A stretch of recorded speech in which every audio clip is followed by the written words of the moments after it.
day 2 of our Innovation and Entrepreneurship Conclave 2023. Today, we stand poised to continue our exploration of the dynamic world of innovation and entrepreneurship. Day 1 ignited the spark, and Day 2 promises to fan the flames of inspiration even further.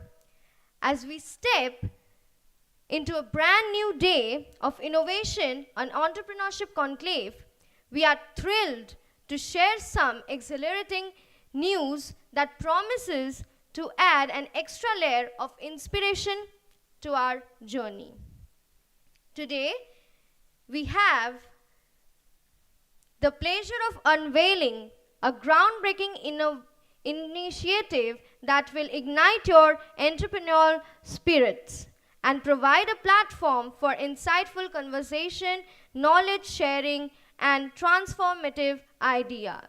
Say hello to the Startup Talk series, a dynamic and engaging venture designed to amplify the voices of startup founders, industrial experts.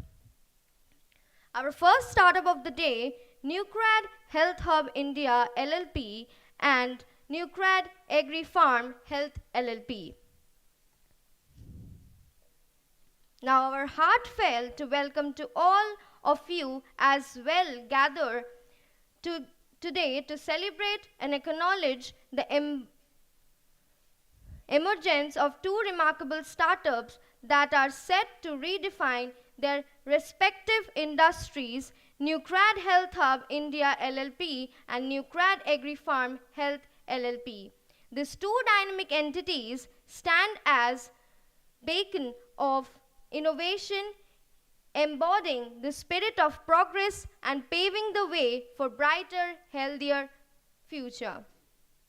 Now let us welcome the visionary founder behind Nucrad Health Hub India LLP, Nucrad Agri Farm Health LLP, Dr. Bishwarup Ghosh.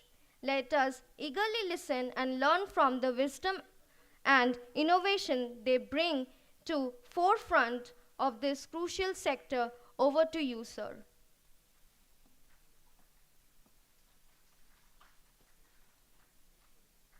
Hello. Just wondering, can you hear me? Yes, sir. Thank you very much.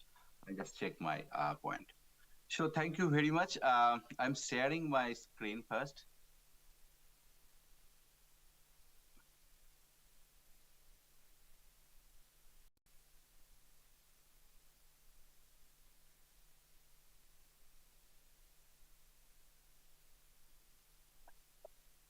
So I would like to thank you, the organizer, and I'm really excited. I am staying right now in US. Right now time is 12:37. So I am a scientist. So I would like to bring a presentation today as an entrepreneurship, as a career opportunity, the perspective, my journey towards the entrepreneurship, Nucrad group of startups. So I am working to develop these two startups since years, 2-3 years, as an extracurricular activities. So it's little bit rare character because extracurricular activities I'm developing startups in India and especially in West Bengal. It's a rare kind of stuff, but I had the courage to start my journey. I will tell the stories. There are so many different stories I would like to share with you. I'm really excited to be here and I'm going my presentation. So following completion my PhD, I joined Dr. Stanther lab as a postdoc at University of Minnesota. Then again, I joined Temple University at Philadelphia at Dr. George Smith Lab. I joined Angelo Leporello Lab at Thomas Jefferson Universities. I work on several different niches like Parkinson's disease, spinal cord injury, ALS, hippocampal biology research, sensory biology research. And finally, I joined Dr. Jean Bennett Lab who is the innovator and pioneer scientist for bringing the first gene therapy for ocular research, the Lux Turner by Spark Therapeutics. I worked with her more than 2 years, and I learned a lot of research aptitudes and ocular research, gene therapy based research. So I work currently in PTC Therapeutics as a scientist too, uh, working on ocular programs for the gene therapy, developing gene therapies for inherited retinal diseases. So this is my professional part where I need to work. And in addition of that, I started my journey towards entrepreneurship uh, in the healthcare sector and agriculture sector. So I would like to tell it's an opportunity, career opportunity, but some people in generally started full, like, in fully concentrated. I concentrated fully, but it's like I work as a two people. One is a professional 8 hours, and I invest my 4 hours for my developing my startups, another 4 hours per day. So that's I told I'm a rare kind of category. I have done so many things. I will explain with you. So who are passionate, like you should be a passionate guy, and you should try to solve some problems. There are two kind of startups, I believe. One is kind of service related, and one is innovative related. Innovation, new stuff, new kind of concept. So I have service related startups, healthcare service, and I have some innovation in agriculture. I would like to go. So we need to take, as the entrepreneur, you need to take a risk. You should have passion, you should have planning, you should have team, and you should have knowledge, and you need to learn a lot every day, and you should build networks. That's I believe. And any for the success, like success for startup, it takes time.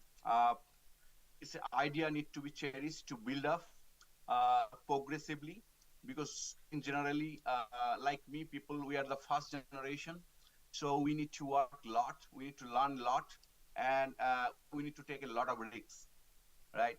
So everything collectively, like it will build kind of startup different programs. So how to start a startup? Always you should have an idea, right? You have an idea. Now you are doing research, marketing, like market research. Uh, you are learning market research. You are finding there is some niche, maybe good for service or good for new products, and you are evaluating the market, who are the competitors, and how you will bring differences with the established tycoons. So uh, like the startup is a concept when you are starting from a very small idea, but it should be a very visionary, it can be built a very big way, right? So you in future you have to consider the tycoons. Everywhere are tycoons, they all act like they acquire all the major fields. So you have to think about that, and you have to build such a way so that one day you can compete with tycoons. Without competing with tycoons, you cannot grow. So that's I have the mindset. So I am building slowly and stepwise, so that one day I can compete with the tycoons. And without that, you cannot make it big, because they are filled by all big tycoons. All fields are filled by big tycoons. So you need that kind of courage. So now the funding. Without funding, nothing is possible. Idea cannot be executed without funding. Okay, I know we everybody is passionate, right? Everybody has idea. Every day we have so many ideas, but execution is different. Execution needs some fundings, and I started bootstrapping, like self investment, as per my capacity. So I am the first generation, so it's always risk, right? And where I am not there in India, I'm staying here. But I made my team, and we work very collectively, and we are progressing step by step. And right now, I have some angel investors as well, my friends. So that is the protocol. When you have idea, you have to bring the idea towards your friends, families, so that you can get some funding from them. So once you are able to get some funding from them, that is a trustability, right? So you develop the business. Now for scaling up, you need to go further for ventures. That is the next page. I'm not there yet. So I have invested myself, and some of my friends invested, so that I started my project. So initially as a scientist, what I have done previously. So I did a lot of leadership role in universities, like in postdoctoral association. I worked as a president, vice president, and conducted a lot of organizing, lot of events. So in not like India culture, it's not a like student association means like, do it, or we want this, we want this. No, there is nothing. So we have a very constructive structure. We work in a executive committee. We developed different event, career development event. We invited some people, scientists. We organized the conference, seminar. This kind of event we organize as a postdoc associations. So so from there I started developing a blog site. So this is a blog site, nuclearhealth.in, where I wrote more than 600 blogs like related to healthcare in both Bengali and English version I have. So this is just for exploratory. Want to want to contribute, like, to bring awareness among general people. That was my kind of concept. And during COVID time, I did a lot of awareness campaign with different physicians. I did myself bringing the science. I stand against the infodemic. I have so many videos and so many like, online events. So I have a follower like 1.5 lakhs. I have a follower in social media right now, where I talk about science. I talked about health related awareness, different diseases, preventive measures, kind of stuff. So this is I started. So then I realized, so let's build a healthcare service. So I started from my village. So I originated from a village. So this is my center at Barwan district, Kanla subdivision. So where I build a small place where, initially I started, I will make a telemedicine office. So we made an app, NC Health Hub, that is launched already, Android app, you can get there. It's a telemedicine platform where like all the different, so many competitors right now in the market. So I started telemedicine platform. We launched it. We more than 50 doctors already joined with us, and right now it is in a growing phase. Um, and this is I divided in two way. One is will be digital health, the startup concept, and one is rural healthcare service. I started with my village. This is a village structure.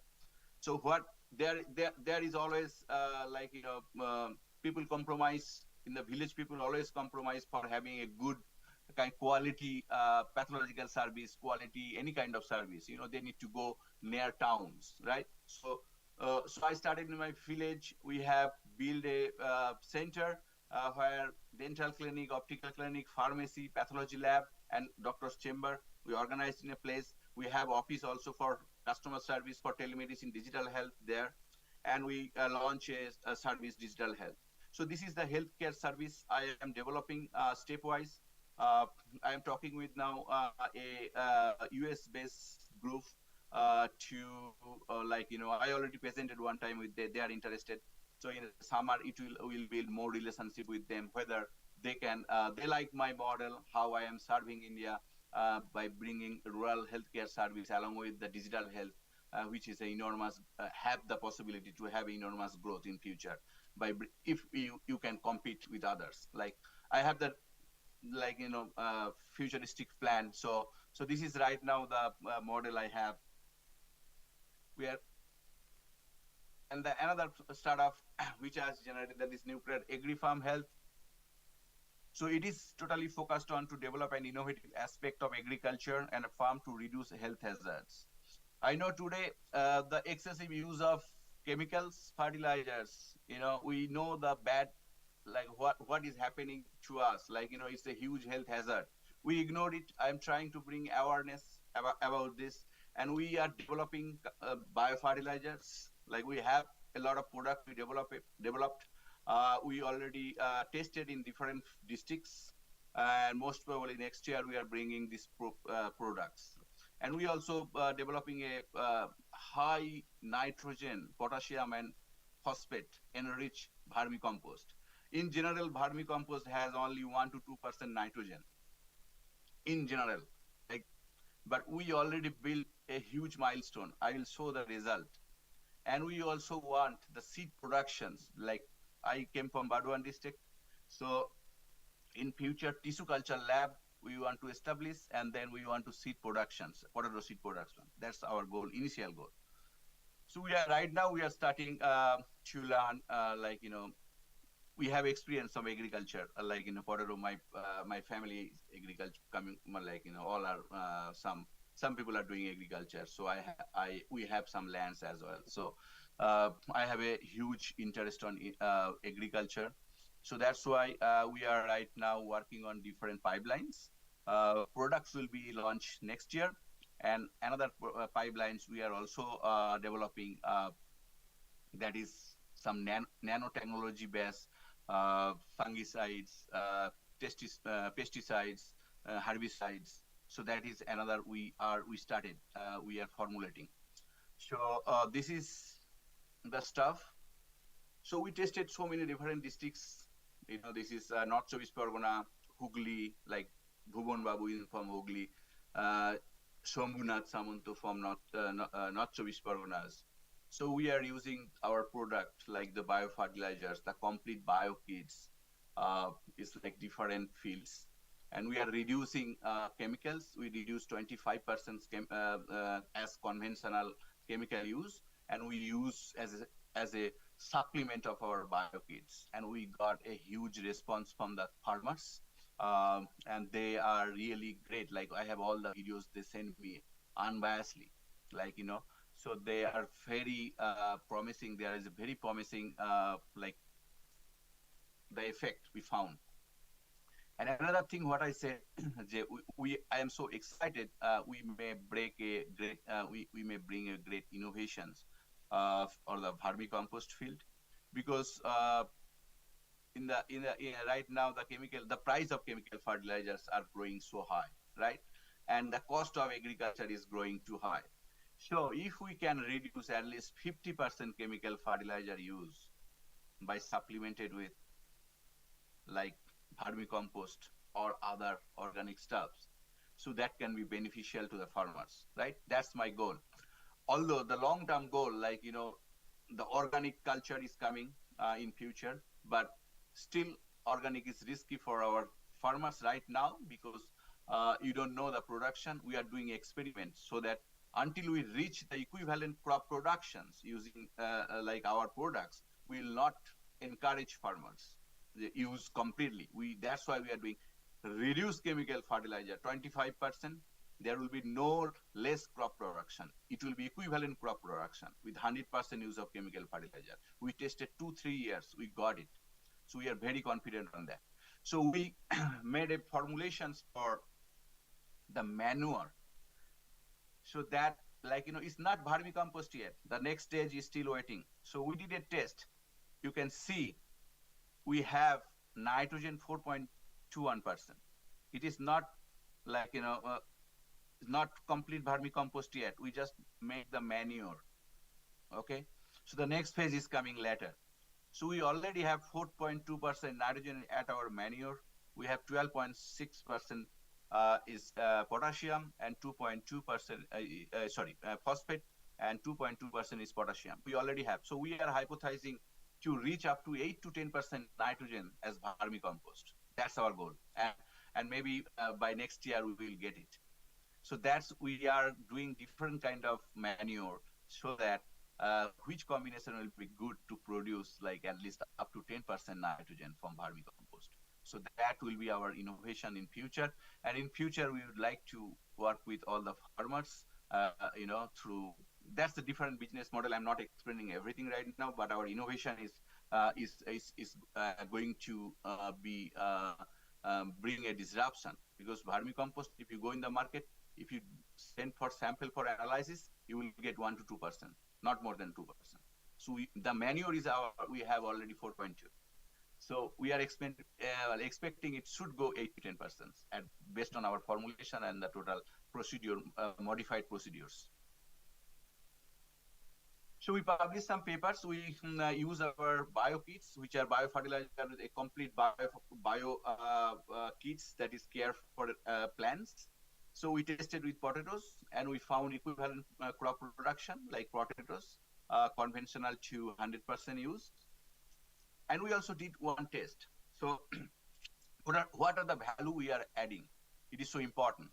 So conventional potato, what we eat every day from the market, is a very low nutrient. It has very low nutrients. Why? So we just reduce 25% chemical fertilizer and supplemented with our biokits. Okay. So that potato we tested compared to the conventional potato where no biokits are used, 100% chemicals, conventional. Okay. So we have 2 samples we sent you, either, and then it is a test done, ICP OES testing, and we got a great result. You can see our potato, that means supplemented with biokits, is enriched with 15% sodium, 27% magnesium, 56% calcium, and 98% Fe. Can you believe this? We have a lot of people are anemic in India, right? So just reducing 25% chemical fertilizer and enriching with our supplemented with our biokits, we are able to enrich 98% more Fe compared to the conventional potato. So that is a breakthrough kind of research we have done. And so this, I am so excited. In future, we can make a brand of the potato. So many farmers can join with us. We can build a healthy potatoes, we can market it.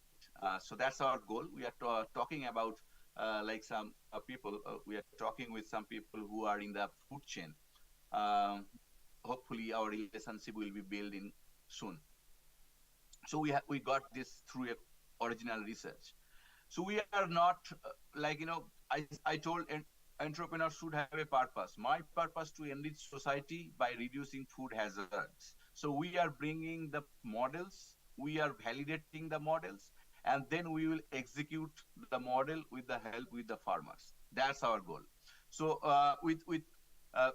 so that's why a blog was published, Nuclear Agri Farm Health কৃষিতে বাংলা তথা ভারতবর্ষে নতুন model হতে পারে. So whatever, I believe nuclear agri farm health has a great potential and to disrupt the current practices and bring added values.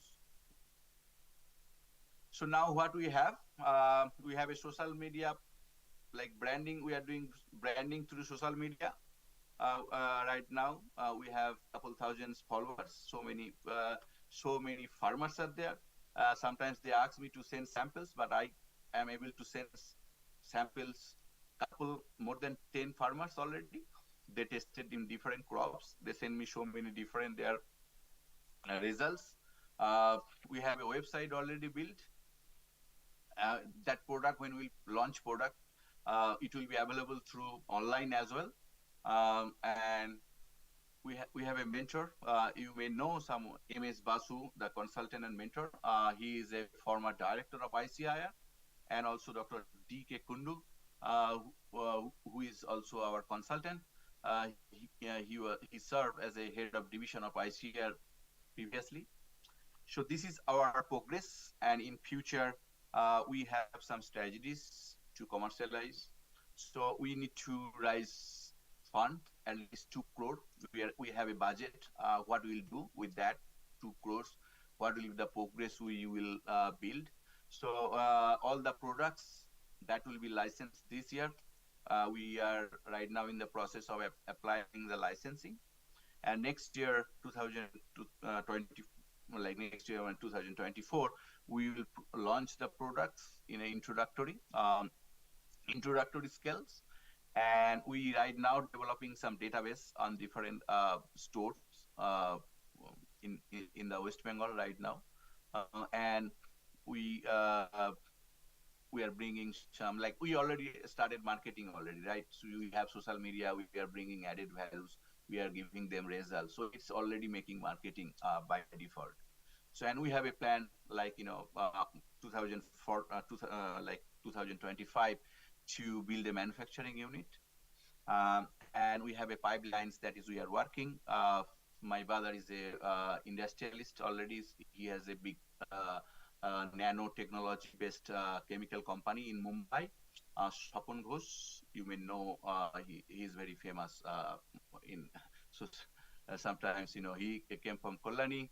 And so with collaboration with his company, we are developing right now nano fungicides, nano pesticides, and nano herbicides that will be tested this year in potato farming, during this potato farming. So we are from next week, next year, basically all the products will be available, uh, and we will be on the, next page, like idea development, pipeline development, commercializations, now fundraising, then manufacturing. So all the steps. So that steps we are growing step by step, and I am really happy right now. uh, we can associate with Adamas University is innovation center, and we can get some help in fundraising, in policies, like, different kind of licensing. That will be great help. We have a team, small team, 8 people we have in both companies. So we are working continuously to develop our pipelines and to go to the market. So all the students, I can tell you, we have internship open. If you are interested to work with us in any kind of model, you can join with an internship in your extra time. You can contact info@nchealthhub.com with your CV and with your interest. So I think that's all. Thank you.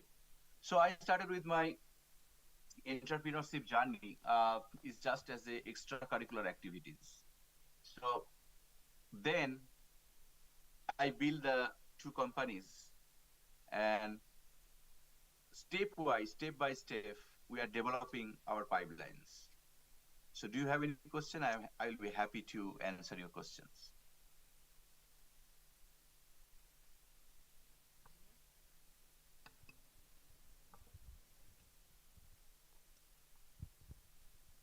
Good morning, sir. Sir, I am a Yep. student of BSc Agriculture, and my question is Mhm. about your biofertilizer product. The government of India has been increasing the fertilizer subsidies on the chemical fertilizers every year. So, how do Mhm. you see this, and how do you plan to tackle this challenges due to the policies? So I don't care about the policies. I care the health, right? So it's need awareness. So people right now are getting aware about their health hazards. Like, so everybody knows what is happening in our excessive use of chemical fertilizers, right? So we are not against chemical fertilizers, right? We are telling reduce chemical fertilizer, use biofertilizer, and take care of your soil, and take care of your health, like the society's health. So that's our goal. And we test it, like, we are not talking rubbish. As a scientist, I test everything. So we are reducing 25%. We want to see the product is equivalent. So 100% chemicals, 75% chemicals, and bioproduct is equivalent product. Quality is high. So that's we need to build different kind of market, like, healthy market. Like, healthy market means, like, less hazard market. So right now all the malls is selling organic, right? Did you see? Everybody is all the scam. I will tell you, it's a scam. Did you see? I mean, you are agriculture student, you know that. So a land, if you use chemical fertilizer in 1 year, do you know how many years is need to like get away all the chemical traces from the land. 8 years, 8 to 10 years it takes, right? So without contaminating from others' land. In West Bengal, all lands are small, right? And different peoples are there, different farmers. They never come to a point with agreement, like with a common interest, right? So you will never get like this kind of a 1,000 acres, 2,000 acres. Nobody is using chemicals. So if let us suppose some people are using chemicals, in the water is passing through that land to going other land, so other land will be contaminated. So all the things, major things, all the organic is just a scam. Okay, right now, suddenly shopping malls came and organic product came. Organic product, if like it takes time. So I came from Bardwan district. Nobody did agriculture organic completely. But if you go mall, all products are organic. So it's a scam. So we have to make awareness. We have to right now. I think our people are getting aware by different social medias, and we are trying every day. Like we need to reduce health hazards, and the only one formula: reduce chemical fertilizers. I'm not telling against chemical fertilizer. We will bring our chemical. Like I told you, we are using nano. Why we are bringing nanotechnology, right? To reduce the nanotechnology with a small amount, it will affect more. So that's our innovations. We want to use less, but effect will be more. So that's our goal. So that's why I am interested to in the chemical, bringing chemicals, because in some disease conditions or different kind of, we need some pesticides or something. We have organic pesticides, like there are so many, but still different people, so market will be limited, right? So we have to survive. Sustainability is important for entrepreneurship journey, like for any startup. Sustainability, how to make your model sustainable. So you have to have a pipeline so that you can sustain, right? You can make. So that's why my model is like we will bring both chemical as well as bio, and our model is reduce chemical fertilizer, use bio supplement as well, so that in a stepwise over years we can improve stepwise. Thank you, sir.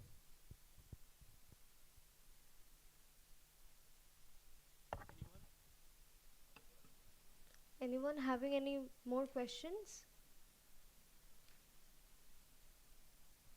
Sir, I have a question. My question Sure. is, how can we apply for your internship? Just email with us. It will be online. Like I will teach something.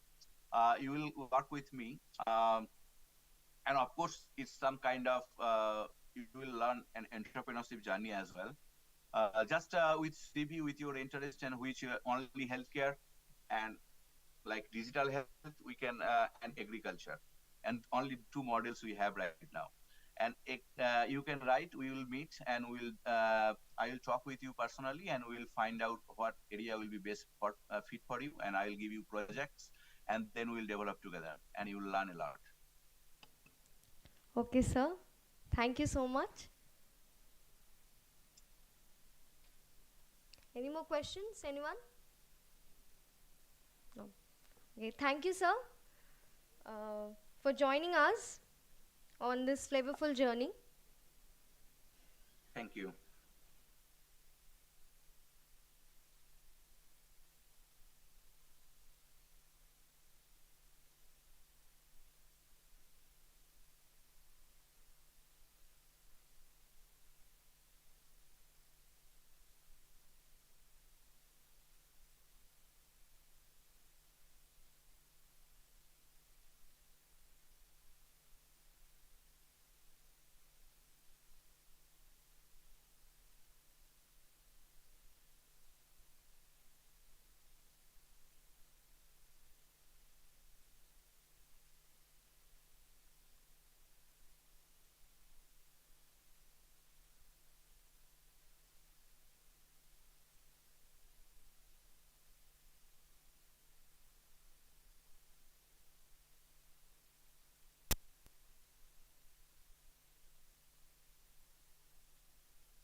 Now, we are moving towards the next startup of the day.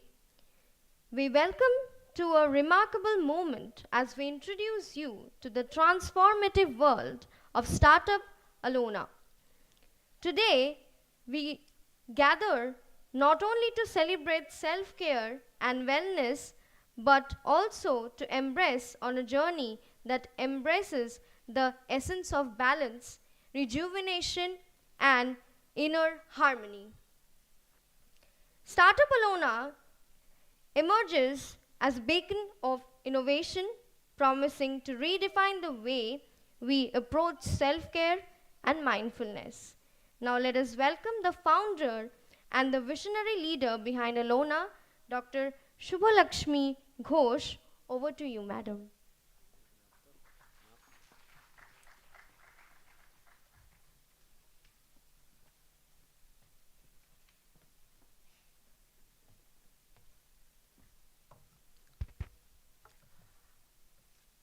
Very good morning, ladies and gentlemen. I'm Dr. Shubhalakshmi Ghosh, and I'm representing Alona Life Sciences Private Limited. We are the incubator at the Kolkata Biotech Park and the Rise Foundation, ISAR. Now, Alona is working in the two parallel sector. One is the agricultural sector, another is the health sector. So, let us discuss what are the products which we are working on the agricultural sector. Now, I'm not going into the detail of lots of prototypes. Rather, I will concentrate on a single prototype. I think that will make some senses and that will make you interesting. Now, whenever we are actually talking about an innovation or talking about certain product, we have to understand what is the problem we are trying to address. So let us find out that what problem is actually Alona is addressing to resolve the issue. Post-harvest loss, a matter of concern. Now, according to the Indian Council of Agricultural Research, around 16% of the vegetables go waste post-harvest, with an economic loss of around 12 billion US dollar. And in spite of being a second largest producers of fruits and vegetables, India ranks around 107 in Global Hunger Index 2022, and India ranks 68 out of 113 countries in a Global Food Security Index 2020. Now, these two data are very alarming, and these indicate that India has a very poor post-harvest management. Now, what is post-harvest management, or what exactly I'm talking about? Now, what happened that after the harvesting of the crops, the vegetables or the agricultural commodities get spoiled. And there are main three reasons. Number one, it can be a mechanical loss, that is, it can bruising, cracks, cuts, etc. Or it can be spoiled by microbes like the fungi or the bacteria. Or it can have certain physiological changes. What is that? That is, it can cause the softening, over-ripening, browning, or there's a deterioration of the texture, smell, nutritional value, right? So the problem we want to address is how to prevent the post-harvest loss by extending the shelf life of fruits and vegetables. Now, what is our proposed solution? The proposed solution is the formulation of an edible coat for enhancing the shelf life of fruits and vegetables, the product which we have been discovered and developed, and still work is going on. But it will be soon hit the market. We are hopeful for that. Now, this is actually a picture where you can see that after the 7th day of the treatment of these fruits, cucumber, guava, and lime, you can see that the left-hand side is the treated one, where you can see that the fruits can able to retain their shelf life, whereas in the right-hand side, that is the untreated one, you can find that there is a physically distinct spoilage or the deterioration. So this is how our product is working, and this is for the timing we can able to retain the freshness for around 7 to 10 days, but we are working on it because the different vegetables has the different kind of cuticles, different kind of skin, different kind of moisture content, so it needs to be standardized a bit, but it is been found to be very much prospective in many of the products. So what will be the advantages of our product over the existing products in the market? Please switch off the mobile phone. I'm requesting to the audience. Okay. So what will be the advantages of our product? How we can hit the market? Let us see. Number one, it is not a conventional wax coat like shellac, carnauba, beeswax or paraffin. If you buy an apple and you just scrape the skin with a knife, you can find that there is a wax coating. And therefore, most of the cases you can find in the home that the moms, they actually peel off the skin and then after that we have the apple. But actually the skin has a lots of secondary metabolite and lots of nutrients. So if we peel off the skin, we are depriving ourselves from the nutrient. So our product, since it is a edible component, water soluble, non-toxic, so we can easily consume it. There is no need to add any food colorant. There are many food colorants which are carcinogenic. So they are used to make the crops look fresh, but our product itself makes the crops fresh. We don't need to add anything else. There is no need for the cold storing as well. So what is actually it is doing? The coat is edible, it is non-toxic, with no extra taste, smell, flavor or color. It has certain, the nutritional and antioxidant component in it, because it is under patenting, so I'm not going into the detail of the composition. So it has certain nutritional value, added nutritional value, excuse me. And it is advantageous and affordable for the local small-scale distributors, seller, farmer, and vendors. The price will be much cheaper. And it has certain environmental impact because the edible coat may be replace or reduce the use of synthetic or plastic packaging. So we are hopeful that our product will definitely hit the market and it will be advantageous for the farmers. I name it as Cross the Laws Fountain of Youth. So this is the first product which we are going to, which we discussed over here in the agricultural sector. So let us come to the next product, which from the health sector. Again, what is the problem we want to address? Now we all know as Bengali, fish is absolutely synonymous to our diet. We love fish. Ilish, khacho to ekhon shobai? Chingri, ilish, right? Okay. So what happened? That fish scale is always regarded as a major discard, macher ash. And from the aquaculture industry, it is just either been thrown directly into the water bodies, which create a lots of environmental pollution, or it can be utilized as a fertilizer or animal feed with a very low commercial value and profitability. So the problem we want to address is how to recycle and utilize fish scale and create a profitable market from it. Our proposed solution. Now from the literature survey, we found that the fish scale has the enormous source of the protein with type 1 collagen. You know the collagen, it is actually the chief ingredient of the connective tissues, the tendon, bone, cartilages, right? So fish scale has an enormous source of it. And it is absorbed more efficiently, around 1.5-fold higher in human body, rather than the porcine or the bovine collagen sources. Porcine mane hoche from the pigs and the bovine mane hoche from the goru, etc. Also, because of a very weak antigenic effect, natural scaffold, and the higher biocompatibility, it can regenerate and repair cartilages more effectively. So these are the literature search which we have been found.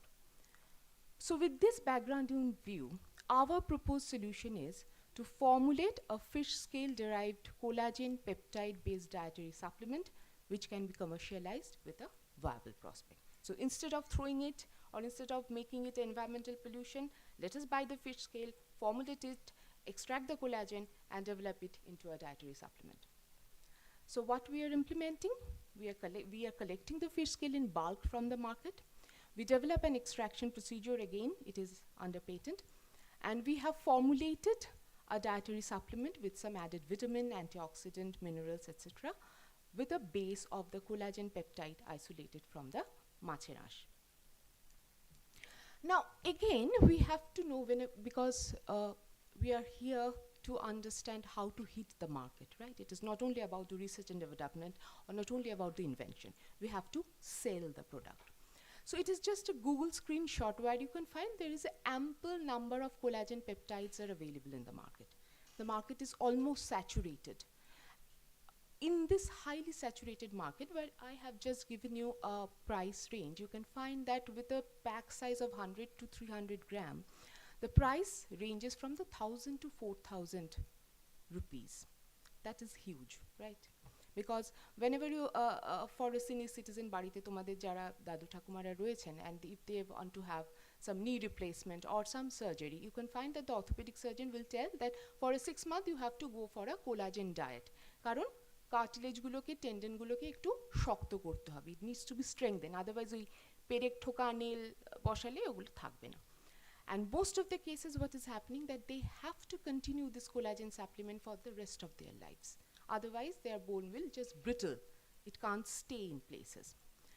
So with this high range of price, is it possible for a senior citizen who usually thrive on their pensions, or in most of the cases they don't have any pensions, it is not possible to continue the collagen peptide diet for a long time. So what will be the advantages of our product? What will be the USP? Number one, the source of collagen. Now it has been found that being a religious country, and we have surveyed it with a orthopedic surgeon, that especially for the senior citizen, they have certain, the religious restriction to have a collagen peptide diet which are isolated from the pork or from the bovine sources. So here the first point, our collagen is from the fish scale. So there is no such religious sentiment is associated. Most of the time they talk to that Dr. Babu na to goru theke eta khabo na please, na sure theke eta. They say that, especially the senior citizens. That is quite obvious, quite natural. So since our product is from the fish scale, definitely they don't have that much of religious restriction. So it will be easily acceptable to the customers, right? Secondly, since it is a 1.5-fold higher absorption capacity, and we know that the senior citizen has a weaker digestive system, so here also they can easily have this product. They can easily digest this product. Second, the price, which is very important. Since our raw material, the fish scale, is very cheap, we can just give a 10 rupees note and we can have 2 to 3 kgs of fish scale from the market. We can just grab it out. They are throwing it, instead they are giving it in a bucket. So since the source raw material is very cheap, the price of the product will be much less. We are saying that it was around half or 1/3 of the existing price of the collagen peptide powder present in the market, which is around 1000 to 4000 on an average. Next, the availability. Now since the material is readily available, we have a very steady supply chain. You just can't go to a pharmacy and you cannot have just like an antacid or antibiotic, there is 5-6 ranges of collagen powder. You have to pre-order it, or you have to online order it, and after 2 to 3 weeks, as per the requirement, you can have this collagen powder. But since our raw material is very cheap in price, you can have it anytime. We will have a very steady supply chain. Affordability, again, which we are telling that the price range will be lesser, so for the senior citizen it will be easily affordable. And not only for the senior citizen, collagen is good for more or less at every age group. The sports person, the growing children, the middle-aged women having the premenopausal stages, when their skin, when their, the tendon and cartilages become brittle. So in all the cases, since the price is low, the customers can have it. So it will have a very broad range of customer, instead of a very niche group of customer who can afford it to, the 4,000 rupees for a month. That means 48,000, 50,000 rupees in a year. Not possible for a country like India. And definitely it has an environmental impact. We are recycling a product, turning a waste into a something profitable, marketable commodity. And also we are planning that we can talk to the government, we can have a collaboration with them, and we can have it with the Anganwadi scheme or the midday meal, so that the children from the rural area can at least have it, 10 gram of sachet. Just we have to, it is a water soluble collagen, so it can be added in a water, just like an ORS or a Glucon-D, they can have it with their diet. twice or thrice a week. So it will cater some of their nutritional need as well. So the novelty of our product, fish scale has the prospect to be recycled as a huge and cheap source of collagen. It is a low cost collagen peptide based dietary supplement, number one. Number two, it could largely contribute to the waste management and recycling of the fish scale.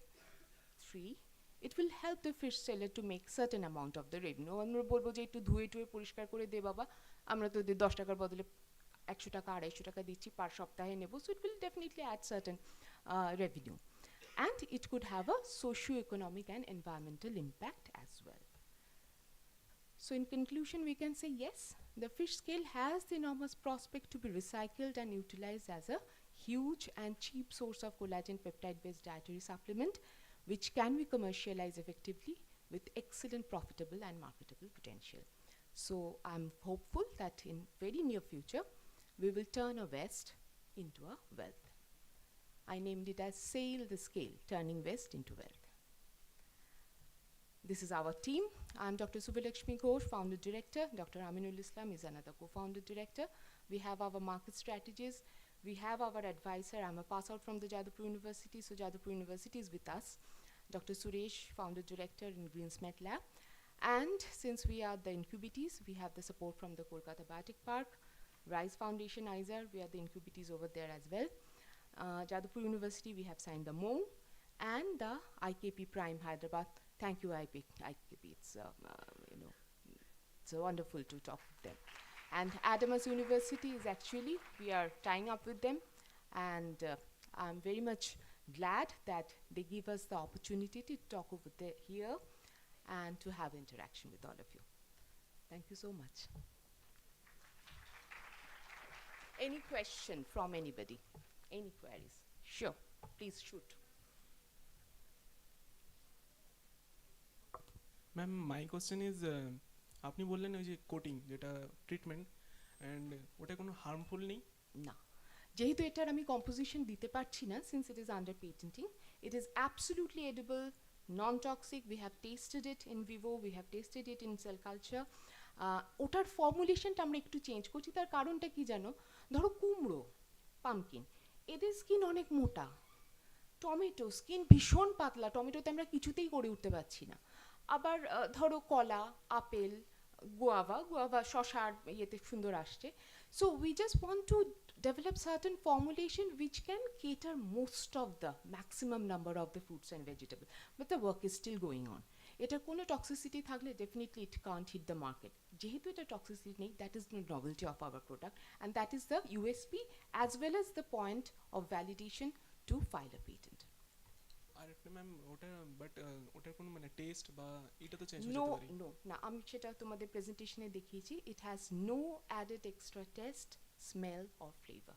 Rather it will impart certain amount. 7 days পরে ওটা same টেস্টই থাকবে তাহলে?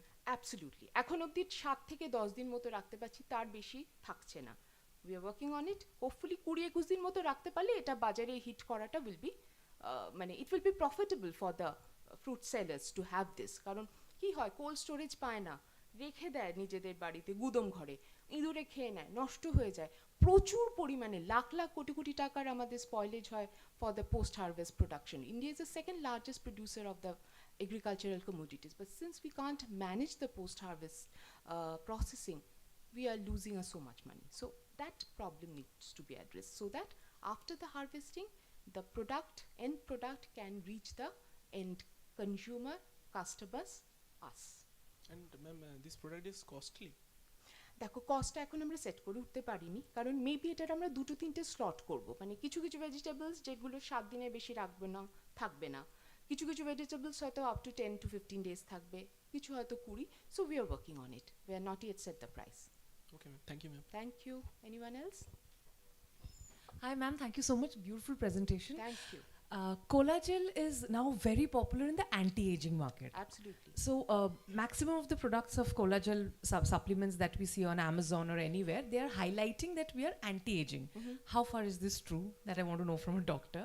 And if at all it does have anti-aging property, like say a shot of glutha, which they are saying glutha IV will now make you fairer and younger, then how about tapping this market through your product? The moment you add the word anti-aging, you're entering the $1 billion market of anti-aging products. So I'm very curious to know how far is Colagel anti-aging thing? Okay, thank you so much. Actually, collagen is something, it is a very integral part of our skin, hair, nail, and internally the cartilage, bones, and tendon. So, whenever we are adding collagen, after a certain age, bodies reduce making the collagen with age. We all know that. So, if we add the collagen, it will definitely give us the boost to the skin and the hair and the nail. And in most of the cases for the skin treatment, they are applied topically, not orally. But if we consume orally, it will definitely add some extra value, because it will not only impart the some added texture and added firmness to the skin and hair, it will increase the bone health as well, the cartilage and tendon as well. So collagen market, that's why it is very blooming market, market, and especially in the West, it has a very high, because Botox is risky, and it has certain other health issues also. But collagen, since it is a part of our body, so there is no harm of having it some more in our diet. So let's hope for the best.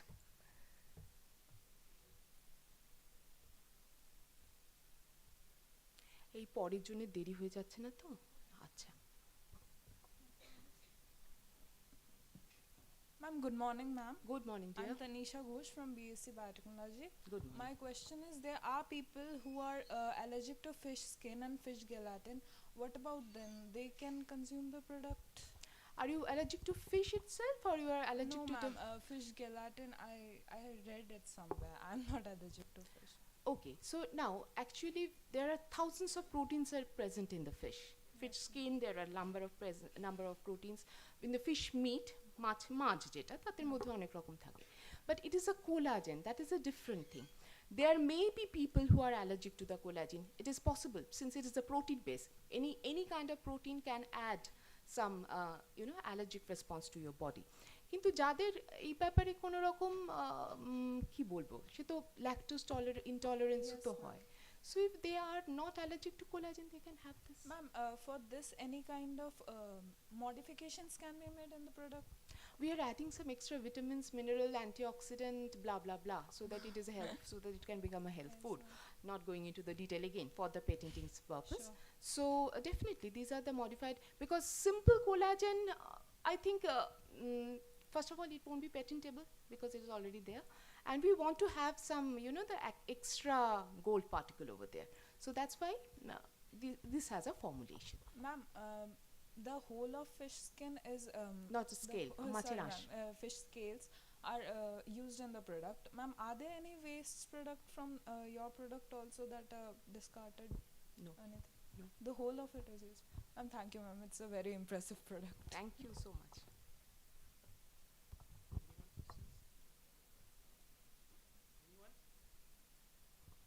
Hopefully I have answered all of you with satisfaction.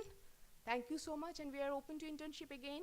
If anybody want to join us, anybody want to learn, anybody want to know how to extract the collagen from the fish scale, all of you are welcome. Thank you so much. Thank you, dear.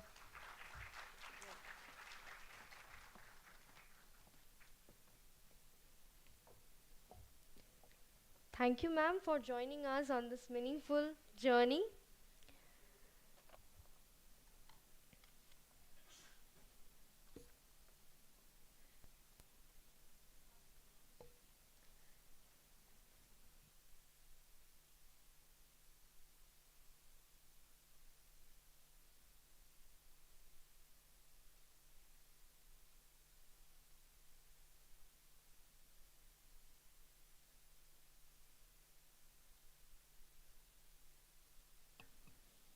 We just need few time to set up.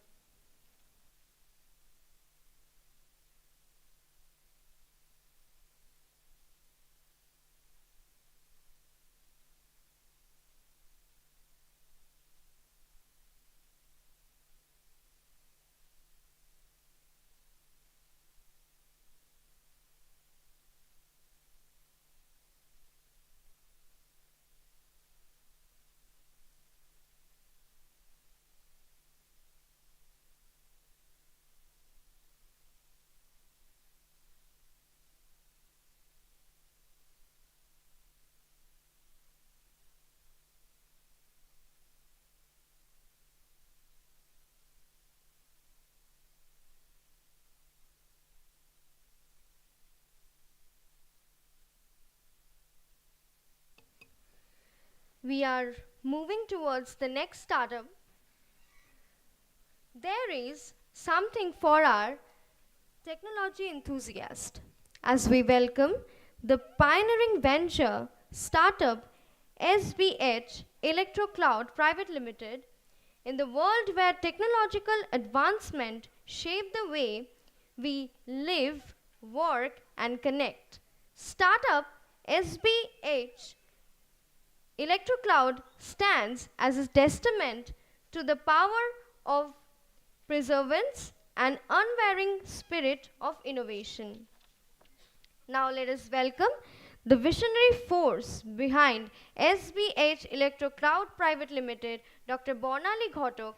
Let us eagerly absorb the knowledge, inspiration they are about the impart as we witness the dawn of new era in sustainable energy solutions. Over to you, ma'am.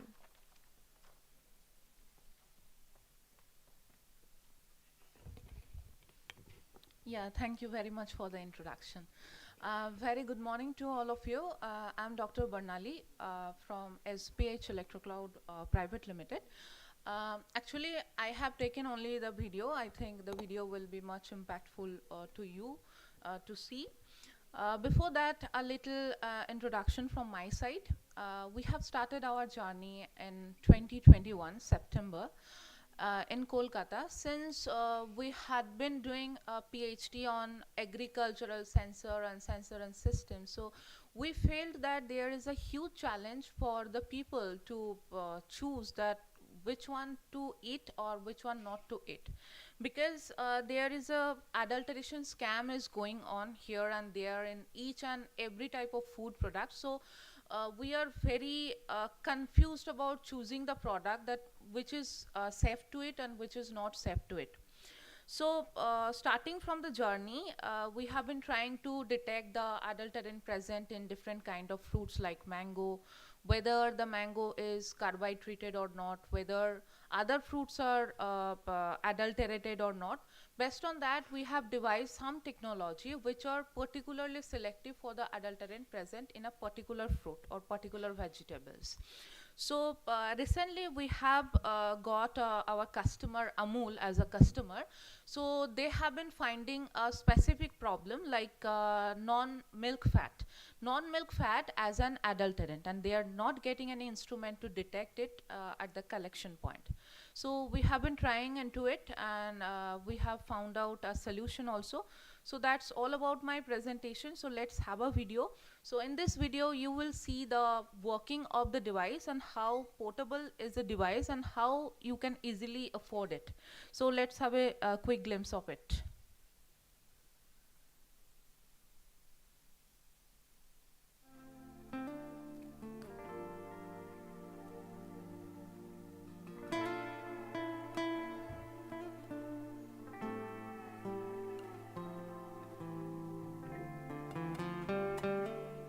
A special type of rapid testing kit is so designed to quantitatively detect the presence of adulteration in any type of food or beverages within seconds. The kit comes up with an insulin syringe, sensor dye, a rapid analyzer. More features include its USB powered, selective and reproducible, pocket pinch, and user-friendly. Our main target is to give the proper right to consumer to test their food electronically before consuming. So test before testing.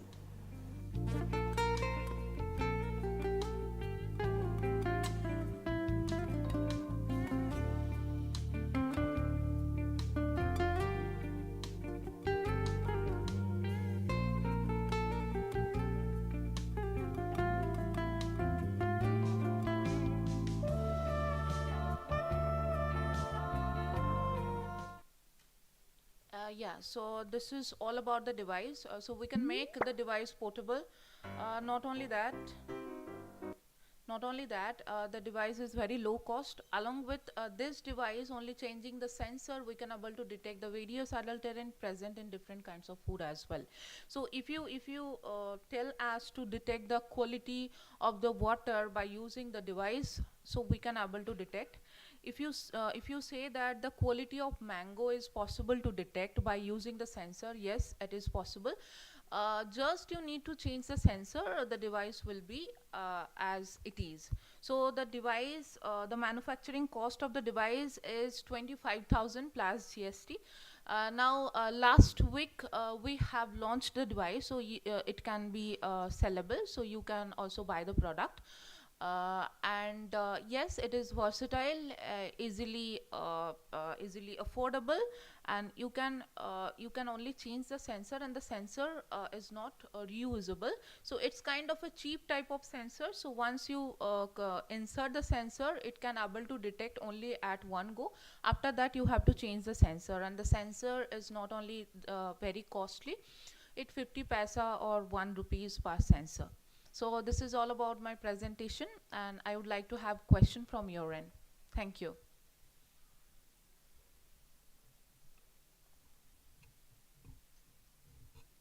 No question? So I think this is not interesting to you, or something very common issue that you don't have any question. Anyways, so still you can visit our website. Many vacancies are there, so you can apply based on your eligibility criteria. We are there to help you. Thank you very much.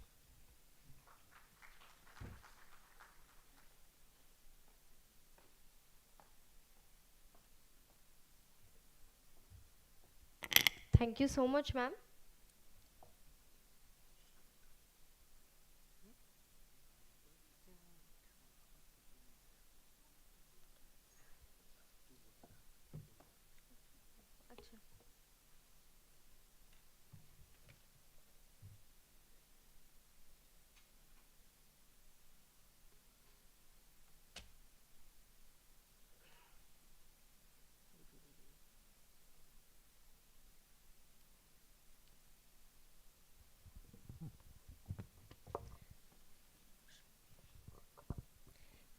Ladies and gentlemen, esteemed participant, fellow enthusiast of innovation and science, it is with a great pleasure and anticipation that we introduce an upcoming online session that promises to be wellspring of knowledge, inspiration and transformative insight. We are honored to present an exclusive virtual engagement featuring Ms. Aditi Kumar, the visionary founder of BioAngels, a trailblazing entity that converges the realm of biology, entrepreneurship, and sustainability.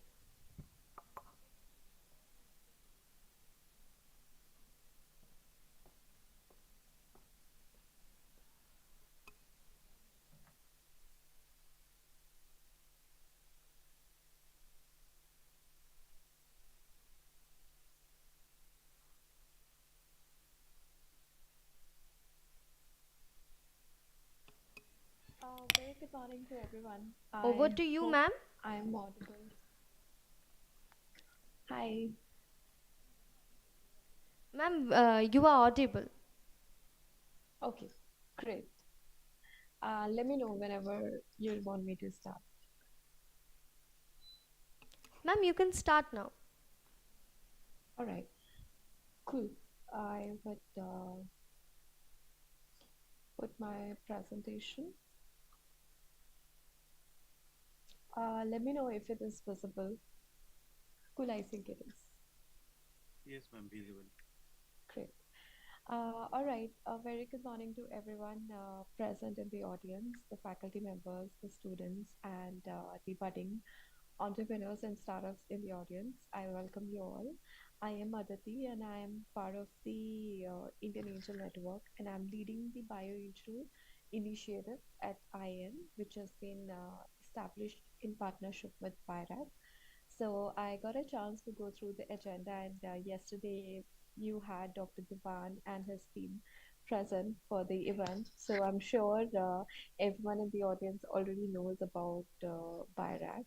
So I would not dwell a lot on it, and we would quickly jump on to the topic for today's session, which is what are the potential funding sources that can be tapped by young entrepreneurs, young entrepreneurship aspirants and also faculty members, if you're planning to start your own biotech venture. So I've kept the presentation very light and very short. So the flow is what are the different type of fundings that can be availed by these startups. A little introduction on bioangels and Indian Angel Network, what we have been able to do so far, and last 5 minutes will spare to have Q&A. So first of all, congratulations to the university on establishing an E-Yuva center. The whole objective of E-Yuva is to promote and encourage entrepreneurship amongst young students. And why one must consider opting for entrepreneurship in biotech sector is COVID boosted the potential of biotech sector in the country, which was neglected in the past, and thankfully, fortunately, biotech sector is attracting the much needed attention, the much needed support, not just from the government but other stakeholders in the ecosystem. And as Dr. Jiten Singh, the union minister, quoted that India's bioeconomy is poised to touch 300 billion USD by 2030, which is a very, very ambitious, but yet practical. And I'm sure, I'm quite positive that we'll be able to touch this figure. Also, if you are already someone who is running uh, biotech startup or wants to start your biotech startup, there are several sources which can be tapped for, uh, securing funds in terms of grants or loans or public or private equity based funding. So there are several government schemes. In fact, in last 15 years, Government of India through different ministries, be it the Department of Biotechnology via BIRAC, or Department of Science and Technology, or maybe uh, all these ministries have infused a good amount of funds to encourage entrepreneurship in general. BIREC has been an enabler for doing that for biotech sector. So I would quickly, walk you through all the different schemes available and at what stage one must consider which scheme. Uh, launched by the government of India. Then corporate funds are also available through different modes. One is through the CSR funds, and other is several corporates, especially in biotech sector, run accelerator programs. And third is angel investors, where Indian Angel Network, Bio Angels come into picture, and then some loans provided by banks, and finally the VCs. So I will start with BIREC, and I'm sure, or some part of these schemes must have been covered in yesterday's session. So I will not talk about a lot in detail, but all these schemes. But what I would do is, I would, explain how BIREC has initiated funding scheme across different stages of an entrepreneur journey, right from the ideation stage, where you would see schemes like Birex Sitare and SIPP. So both of them are fellowship-based schemes which come at a very ideation stage. In fact, even if you have not uh, developed an idea to solve a problem, but have identified a problem statement or a pain point that you would like to solve through biotechnology, at that stage you can consider applying to Sitare. And SIPP is Spursh Innovation and Entrepreneurship Program. And once you have uh, mm, advanced in your ideation stage, where you have some preliminary supporting data that your proposed solution has the technical as well as commercial feasibility to solve the identified problem, that is the stage where you apply for BIG. So BIG is again 50 lakh rupees royalty based grant, and this is for the PG students, the postdoc independent researchers, faculty members, and startups.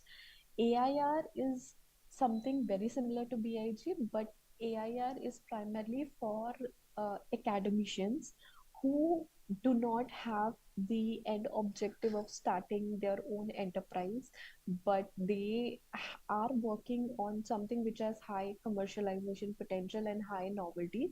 So in for AIR, the funding amount remains same, 50 lakh rupees, but you need to apply to the scheme through an industrial partner. And once you have developed a working prototype with some validation data, at that stage you apply for SIBRI.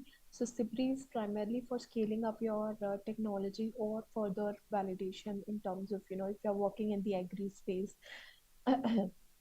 So you can propose for a pilot in a field, or if you're working in the drug discovery, etc., then you can apply for animal trials or preclinical data and other related, collecting more evidences supporting your technology. And SIBRI again, um, BIREC gives up to 70 lakh rupees through SIBRI, but the total, or BIREC also gives up to 50% of the total project cost. It cannot exceed beyond 1.5 CR.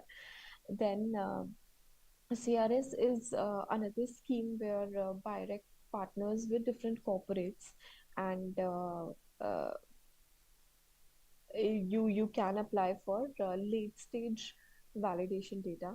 BIPP is again if you want to launch your product in the market, or if you want to conduct late stage trials, that is when you can apply for BIPP. The final quantum of BIPP has been kept open.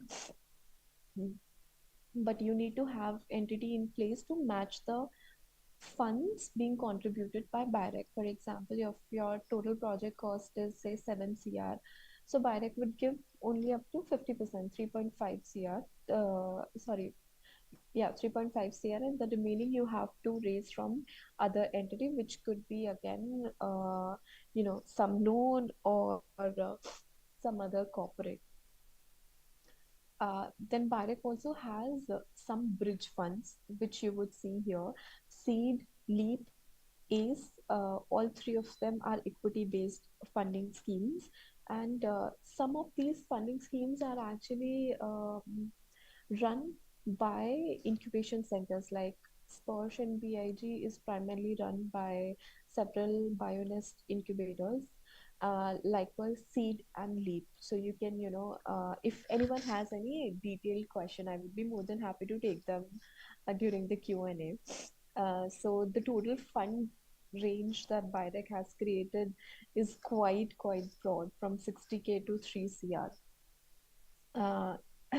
Then Ministry of Electronics and Information Technology MITI has also launched TIDE scheme. There are two aspects of it. One is a MVP scheme, which wherein you get up to 7 lakh rupees grant.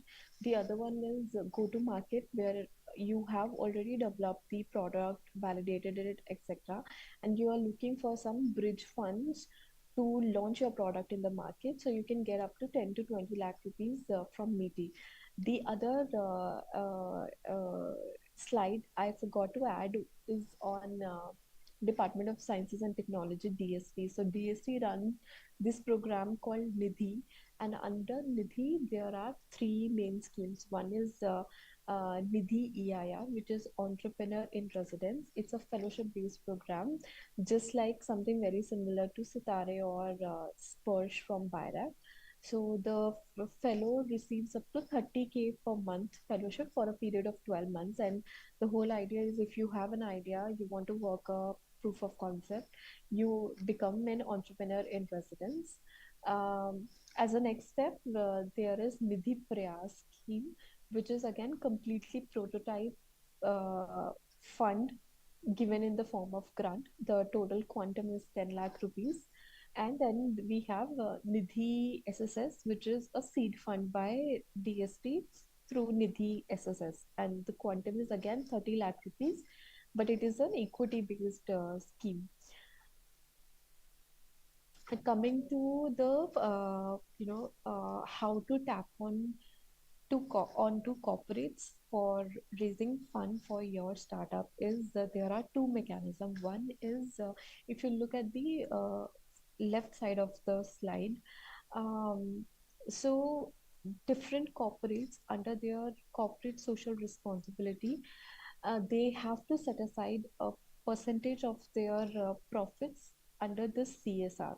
So many corporates have now started working with different incubation centers to park aside those CSR funds, which can then be mobilized for the growth of the startup. So as you can see, Pfizer IT Delhi runs a program, innovation and IP program here. The whole idea is to give startups some pure grant support for filing the patent and for conducting some validation studies. Likewise, CCAMP runs a dedicated cohort on antimicrobial resistance in partnership with Carbex and couple of other corporates. So such programs are done by incubation centers in collaboration with the partners. So this is again, all these funds are put in purely in the form of grants. The other way is sometimes yeah, and on the right side we would see venture center doing something very similar. SIIT Kanpur also has done CSR partnership to again mobilize funds for deploying of the technologies by the startups.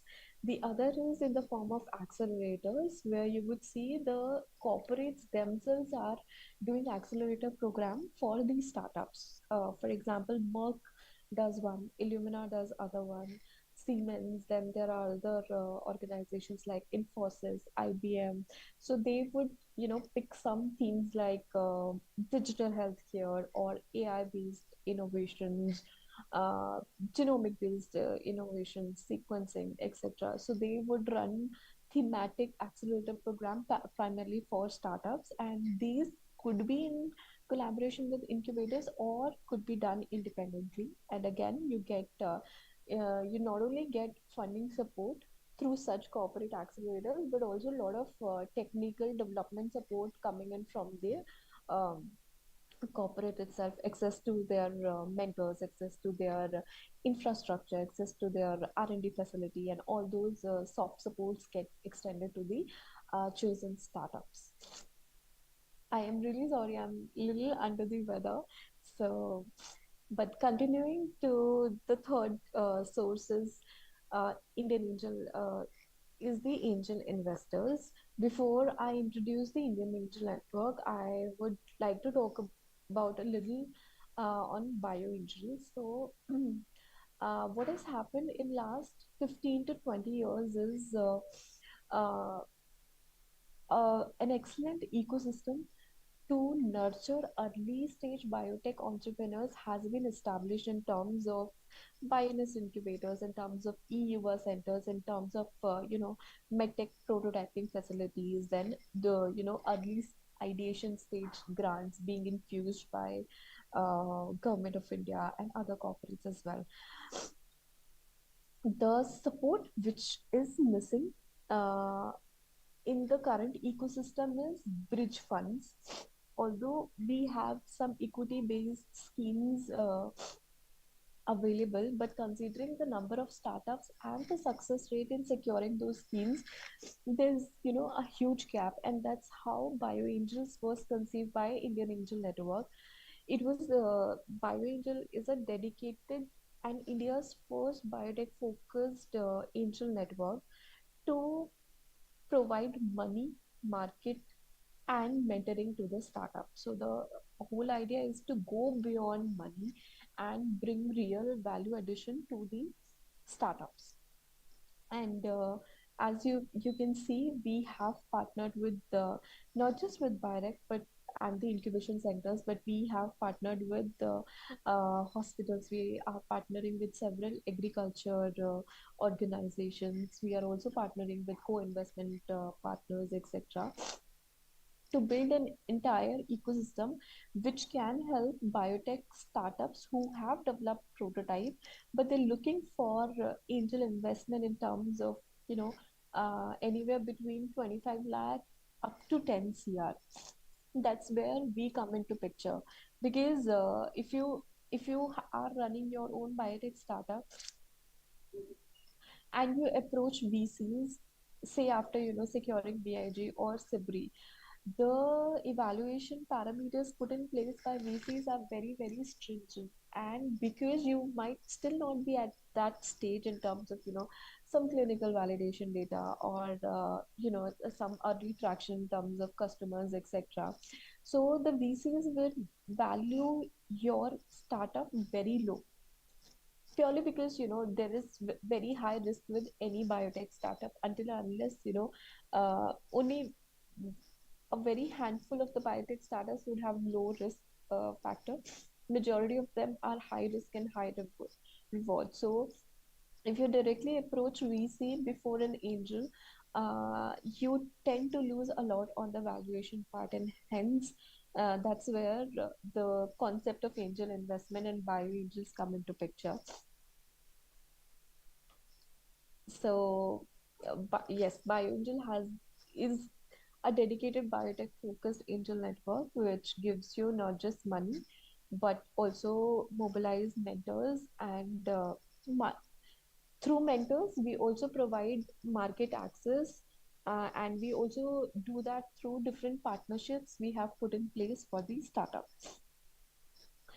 Uh, and why Indian Angel wanted started or thought of BioAngel is, Indian Angel Network has a legacy of being in existence since 2007, and over these years, we have been able to onboard more than 500 members. We have created a fund of 375 CR. We are in the process of creating another larger fund as well, and we have supported several startups. I would quickly give you a glimpse of the biotech investments we have made in the past, and some of them are actually running are in the running of becoming a Sunicorn as well. So this was about IN and BioAngels. And lastly, uh, re- uh, we biotech startups also have the option of availing loans. The Technology Development Board extend loans up to 4 to 5 CR, and in some cases I have seen startup getting loans up to 10 to 15 CR as well. But again, it varies from case to case. Sidvi Bank specifically runs a scheme called IFAX region, wherein the loan is extended to establish your own manufacturing unit. And recently, in last 2 years, banks like Yes Bank, SBI, ICICI Securities have also started startup loan scheme which are dedicated for startups, and collateral, the need requirement for collaterals is not there, and other such concessions for the startups. Lastly, VCs. So after you have raised grants, some early stage seed funding, whether you have taken loan or not, after angel investment for Series A, Series B, that's where VC funds come into play, where you are raising an amount of more than 20 to 20 CR is when VC would, maybe sometime early in some cases, but if you're raising fund more than 15 to 20 CR is when you would see VCs coming into picture. And some of the prominent VCs putting in funds in biotech sector include India Partners, Ankur Capital, Charate Ventures, Eight Roads, and many more. In fact, biotech is building a good portfolio across investment thesis of several VCs. So I would take a pause now, and if any one of you have any questions, I would be more than happy to answer them.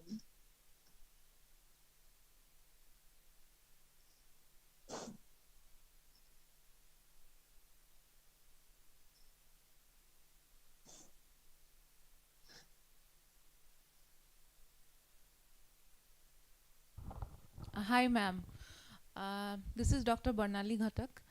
Ma'am, I have a question. There is a multiple grant for the startup, it's okay, but for the commercialization of a particular product, basically for the product based company, basically for the healthcare devices, we need to go through a long validation process. It needs lakhs Right. of rupees, even crores. So, what about that? How a startup will manage this huge amount of money? Because we are stuck Yeah. in that phase. We have already developed few healthcare devices, but we are not Hmm. getting any venture or any business partner who will do this on our behalf because we can't afford it. So, ma'am, do you have a startup in place, or uh, you are Yes, a I have a professor at the startup. university? We already had the Okay, you have a DST startup. Nidhi, Hmm. DST Prayash, BIG grant. But the thing is that no Hmm. grant is there or no specific schemes are there for the validation. Hmm. Hmm. Hmm. So in that case, ma'am, if you already have secured BIG, then you become a like you become an excellent pool for Byrex follow-on scheme, which is SIBRI. In case you have some early validation in place, I would also like to have a look at your deck from BioAngel's point of view, because that's the whole idea behind creating BioAngel, is to help these startups providing that, bridge investment to conduct preclinical trials or clinical trials in some cases as well. So, yeah. So for that, I have to apply in BioAngels.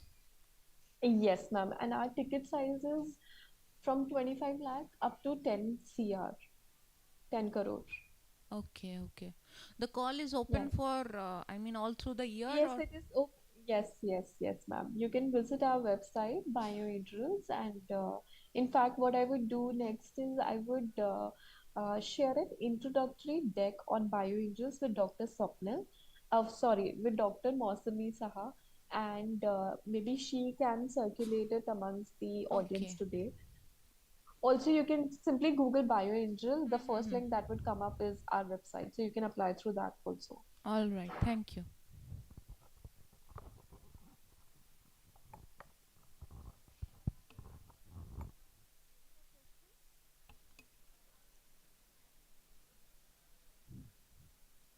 Okay, thank you, ma'am.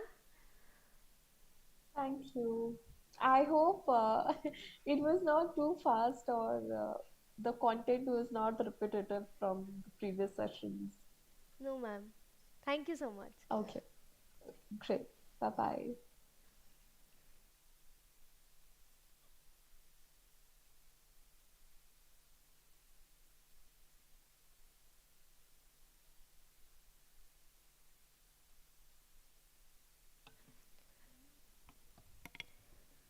Bioincubators play a major role in the development of enterprise. That is through nurturing an innovator to create a startup and successively scaling up. Today, we are privileged to have Dr. Shopnil Sinha, CEO of IIT Guwahati Bionest. She is also the founder of Ultronics Lab Private Limited, therefore an incubator entrepreneur and presently enabling the startup ecosystem at IIT Guwahati. We are we have looking forward over you, ma'am. Am I audible? Yes, ma'am. And my screen is visible, right? Yes, ma'am. Okay. Yeah, thanks, Moshmi. So I have been visiting Adamas in the past, and last year I was there for Falling Walls, and I wanted to visit in person this time, but I had some other engagement here. So I welcome all. A very, I think, good morning, still good morning to all of you. And so I have been associated with the, startup ecosystem since a while now.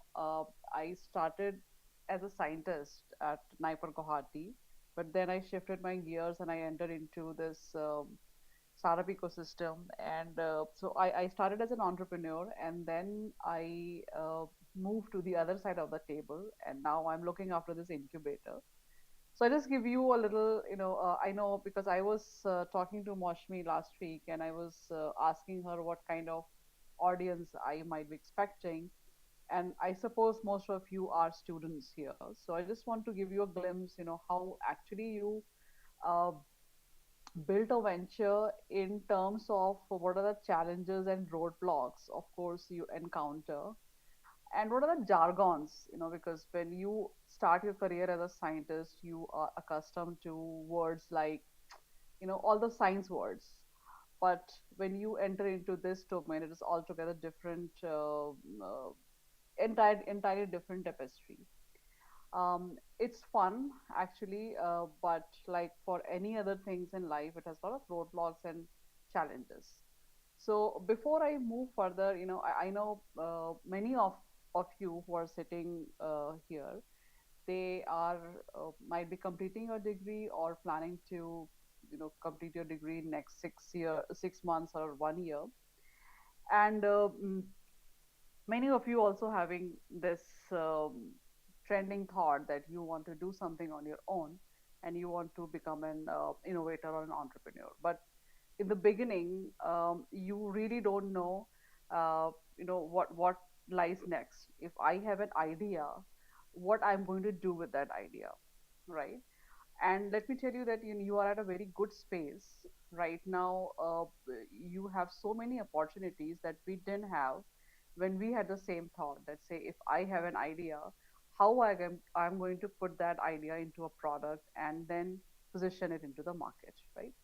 So let's say, what actually innovation means. When you say that you have an idea, does it mean that this idea is an inventive idea, that you are going to invent something, or it is really an innovation? So what actually innovation means, right? So it is anything new what you are thinking of, though invention is something entirely new that nobody has ever seen. Innovation could be novelty, of course, solving a problem, but there is a catch here that any innovation or any invention, if that could be converted into a commercially viable product, then only it becomes a innovation, right? So that is actually the key of entrepreneurship. So business is one thing. Business is just about making money, buying things, selling it, retailing, of that sort. But before business, it comes entrepreneurship, when actually you are thinking of an entirely new idea and you are converting that idea into a viable product which has a long market standing, right? So let's say, how can you sustain this innovation? I say that you have to build a business around it, but which means that that product, whatever you're making, or your innovation, should have a long-standing market presence, right? And how do you do that? So let's just, for example, sort of to understand, make you understand. Innovation could be of two types. One is evolutionary, and other is the revolutionary. So, and it's a very huge difference between these two. Evolution, which means that the thing is already there and you are making it more, or customizing it, or improving it based on changing market trends, based on sometimes on the customer feedback.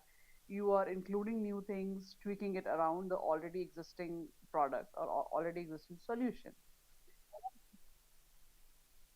presenting it into a, or marketing it into a entirely new fashion, right? So the classic example is, of course, electric cars, many of the Apple products, biofuels. Three of them I posted here. And the second kind of innovation or sustaining innovation is the revolutionary innovation, where you are going to put something entirely new into the market which has never existed before. And so people have never heard of it. They didn't have a vision that this could also be a thing for the future, or this is something which, I mean, it's something very new presented to them. The very classic example of this is the automobile industry. So way back in, when everybody was using horse carriages, and so then this Carl Benz, he was a German engineer, and he that this idea came to him that and these horse carriages, the main problem with these horse carriages was that they are producing lot of they are producing a lot of poop, right, on the roads, and it was becoming increasingly difficult for the cleaners to clear the roads. um, and then this guy Carl Benz, I think most of you might have heard of him. So he created the first automobile, and way back in, if I remember right, 1886, yeah, somewhere around that time.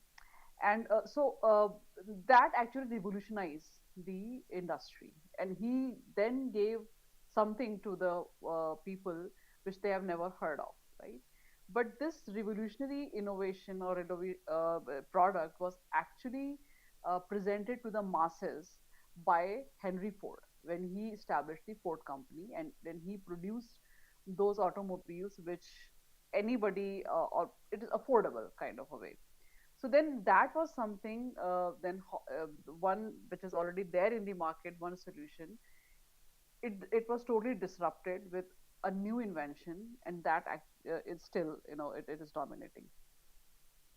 So these words, three words, inventors, innovators, and entrepreneurs, it is used interchangeably. While inventors are mostly idea oriented, any invention, not all inventions can be converted into a product or commercially viable product, which has a market standing.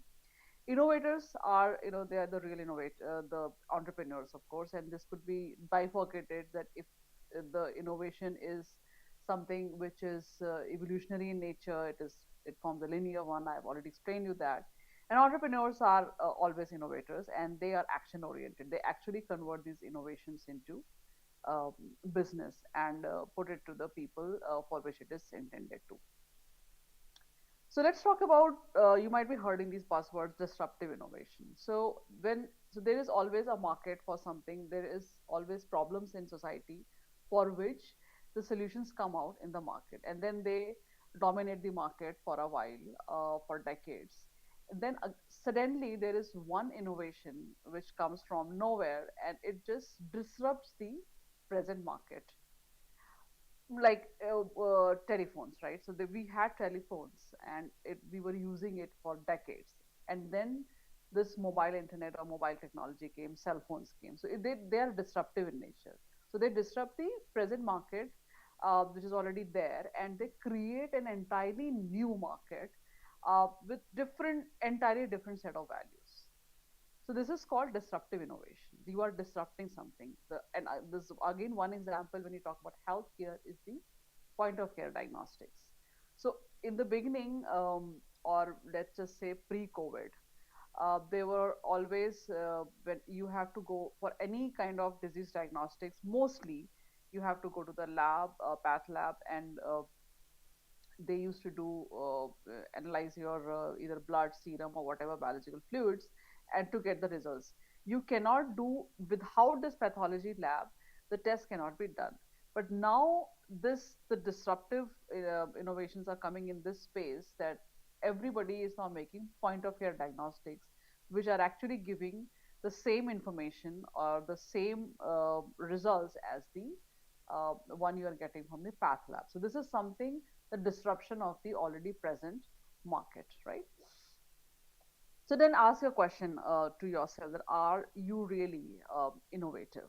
Meaning that if you have an idea, so there are three things to answer this question, that are you really innovative, is that you have an idea, fine, but is this idea can be converted into a product? And if you convert that into a product, are there any takers? And by takers, I mean the people who are going to put money in your idea to develop into a product, and also the consumer, right? Is anybody going to buy your product? Then the third question is, your idea is profitable, right? So will it going to produce profit for you or not? Okay. So these are the trending words, like, everybody is these days, you go on any social media platforms, and this is trending, that be an entrepreneur, being an entrepreneur is quite trending, and you have all these jargons, all these phrases throughout social media and everywhere, throughout articles. Uh, entrepreneurs are born, not made, and there is no age for becoming an entrepreneur. And many ventures, let's say, there's a data I was reading an article yesterday that out of 10 ventures, 9 fail. But I would say that most of these statements are not true, and it is mostly based on individuals' perspective. But being in what I feel, and if you take my example, I'm still learning. I'm still at the very initial stage of establishing a venture, very initial stage. We just completed our clinical trials for our the product which my company is building, and we are entering into the space of market positioning it into the path labs. So, but then really this thinking you need to instill in your mind if you want to go into this journey, that any process of changing that if you have an idea, you should always keep in mind, even though in the beginning nobody has a straight roadmap for any business plan, that how you're going to earn money out of it. But this thing should always be clear that you are going to make money out of it, because that is what it means to an end, right? If your idea is not, if your product is not selling in the market, if nobody's interested, then what's the point of making that, right? So there are two things, how to produce. So and whenever you produce a product, just then comes the validation part, which means that not only how your product is perceived in the market by the people, but also you have to see how this product, because the different people use the product in a very different way.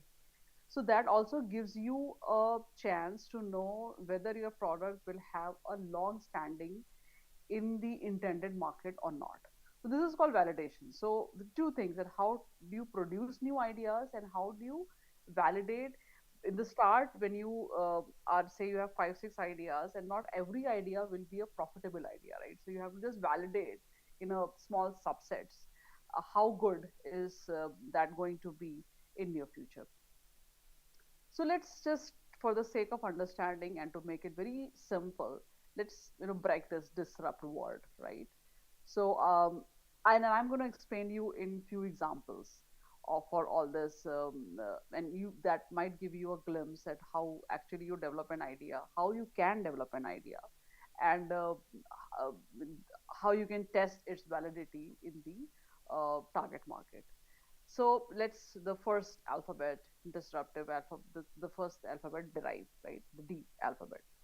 So this is something when you there is already not a solution, but let's say there's already idea in the market which is well validated, and you derive your idea, your innovative idea from which is already there. So for example, chayos. So this is a startup which, so everybody drinks chai, right?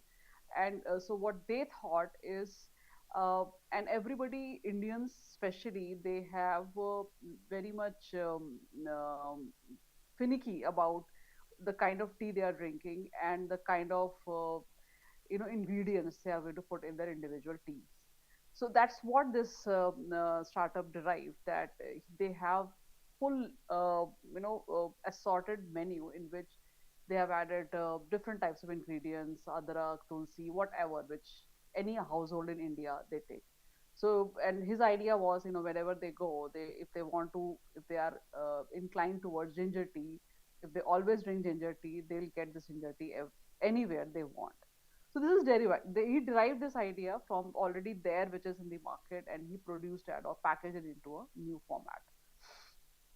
Then it is include, right? So there's a little story behind these electric cars. So there was one company called Riva, and they had this. This company was established in 2001, if I'm not wrong, and then they had this model called iRiva or Riva I.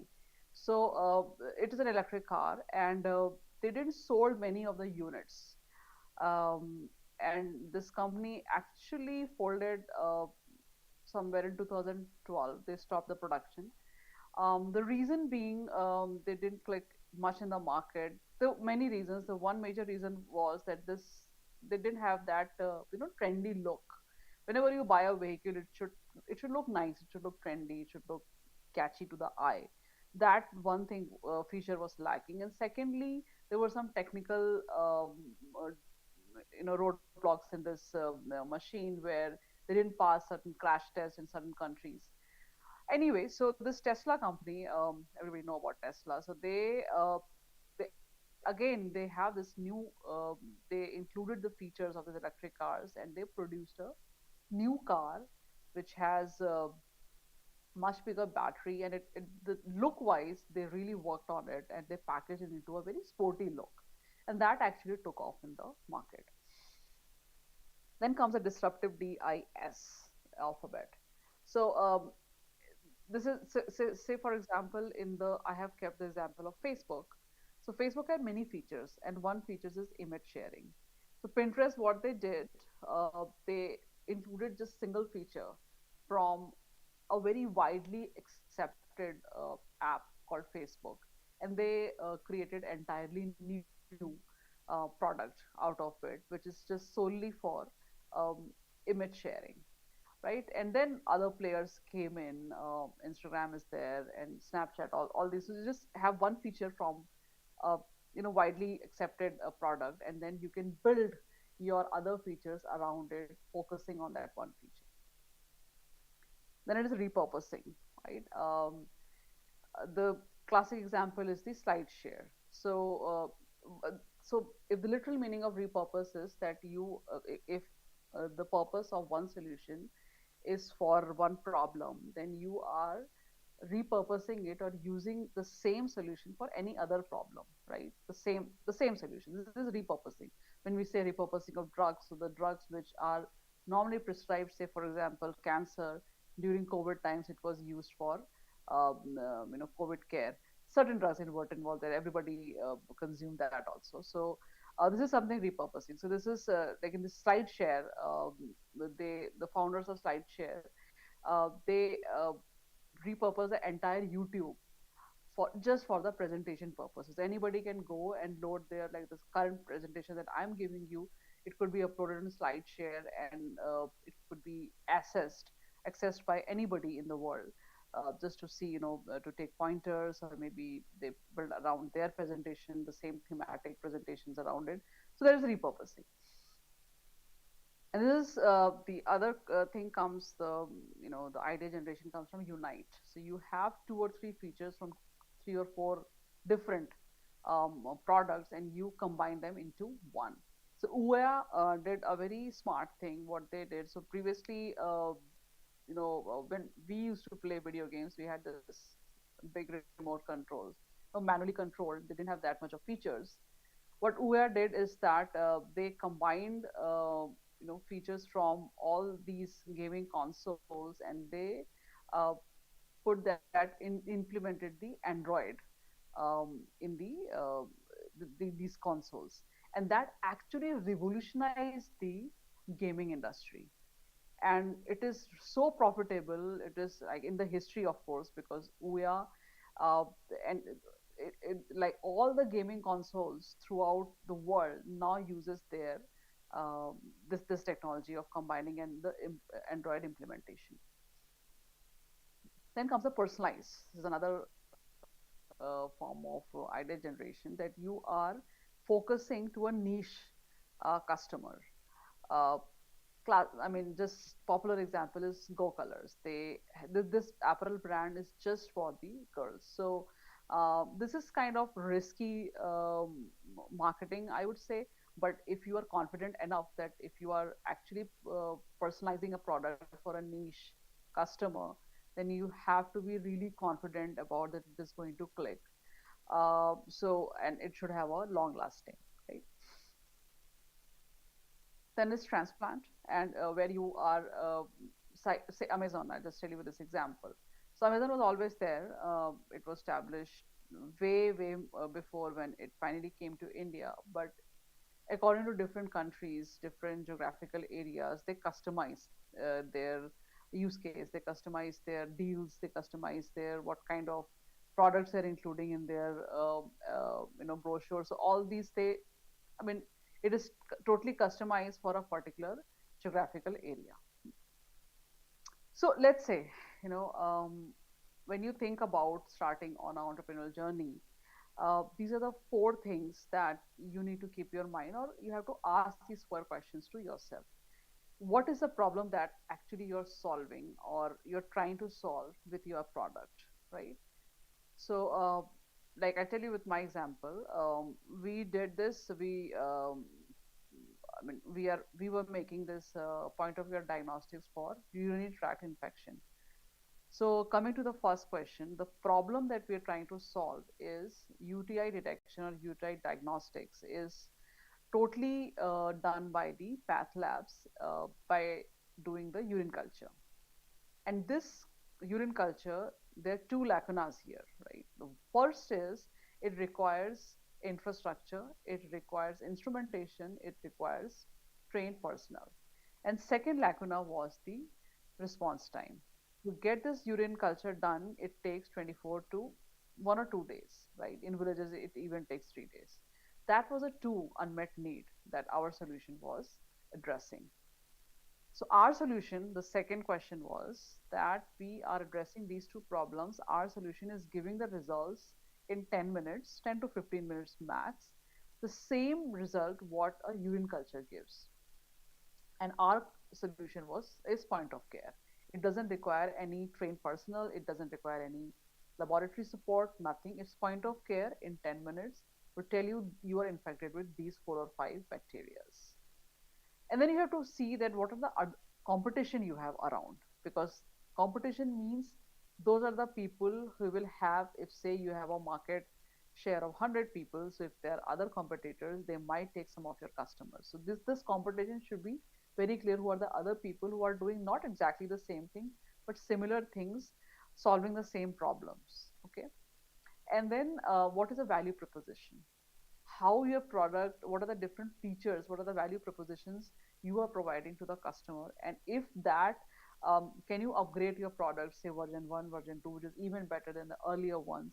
So all these value propositions, so these four things you have to be very crystal clear in your mind. In the beginning, nobody actually has a business plan because you are more of an innovator, less of a business person that eventually you nurture in yourself, right?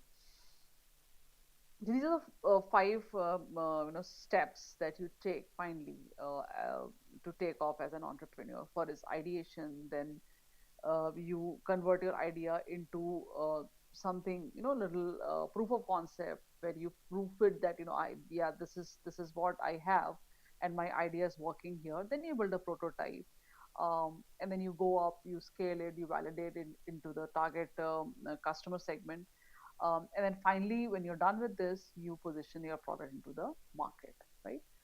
So these are three steps. In the beginning, of course, you always are in short of capital. So I would say these are the three steps that you should follow. Find an incubator.